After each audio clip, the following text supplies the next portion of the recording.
Hey guys, and welcome to another video. The Christmas season is among us, and you know what that means. Yes, appetizers. I'm going to show you how to make these Antipasto Bites, spinach and cheese puffs, and roasted red pepper and rosemary meatballs. So you guys really are getting 3 recipes in one video. This edible Wreath appetizer is perfect for Christmas parties with friends and family. I have 2 ways that I presented it here. One way I have the Antipasto Bites, spinach and cheese puffs, and meatballs all in the Wreath. Or you can present it the second way, which is to make the Wreath with just the Antipasto Bites and then serve the puffs and the meatballs on the side. Either way you serve it, it will come out delicious, so let's get started on the recipe. Pounds of ground pork, I'm adding 2 eggs, breadcrumbs, minced onion and garlic, Parmesan cheese, chopped roasted red peppers, minced rosemary, and spices. Mix it all together and then drizzle some olive oil on a baking tray. Form your meatballs into 1 heaping tablespoon balls and then place them on the tray. These made about 2 trays of 24, so about 48 meatballs altogether. After these are cooked, we're going to be adding pretzel sticks to them, which will make them look so much cuter. Put them in the oven at 350 for about 15 minutes and then flip them over, and then you can bake them for an additional 15 to 20 minutes. Next, I have 2 blocks of cream cheese. I'm adding 2.5 cups of shredded mozzarella, Parmesan cheese, minced garlic, spices, and chopped spinach. Mix that all together. Then you're going to want to lay some puff pastry out. I'm using a store-bought sheet here.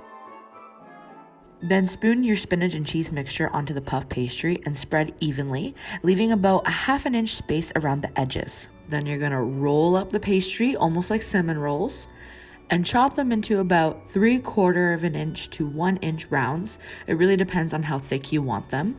I like to roll them back on the cutting board to give it back its round shape after cutting. This made about 2 trays of 12, so about 24 puffs altogether.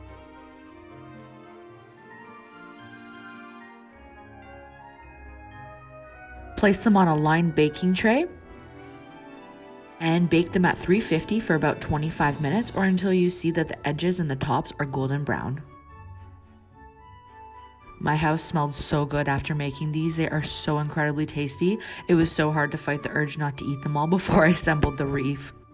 This is super simple. All I have here is mini bococcini, cherry tomatoes, kalamata and green olives, and prosciutto and ham.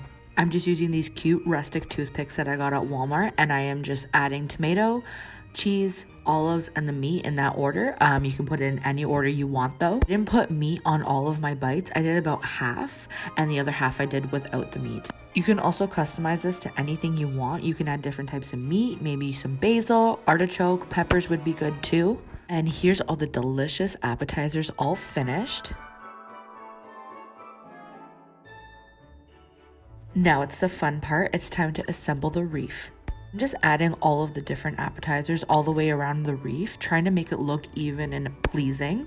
I'm using sprigs of rosemary here to give it that green Wreath look, and I added some extra pretzel sticks on top too, just for some extra crunch. And then, like I said at the beginning, you don't have to assemble it like this. You can make it with just the Antipasto Bites and rosemary to make it really look like a Wreath, and then serve the puffs and the meatballs on the side. I really hope you guys enjoyed this recipe. I had so much fun making it, and my family and I were eating appetizers for days, and we loved it. Let me know if you guys try this out for Christmas. The full recipe with the measurements will be in the description box below. Please subscribe if you want to see more recipes, and as always, thank you for watching.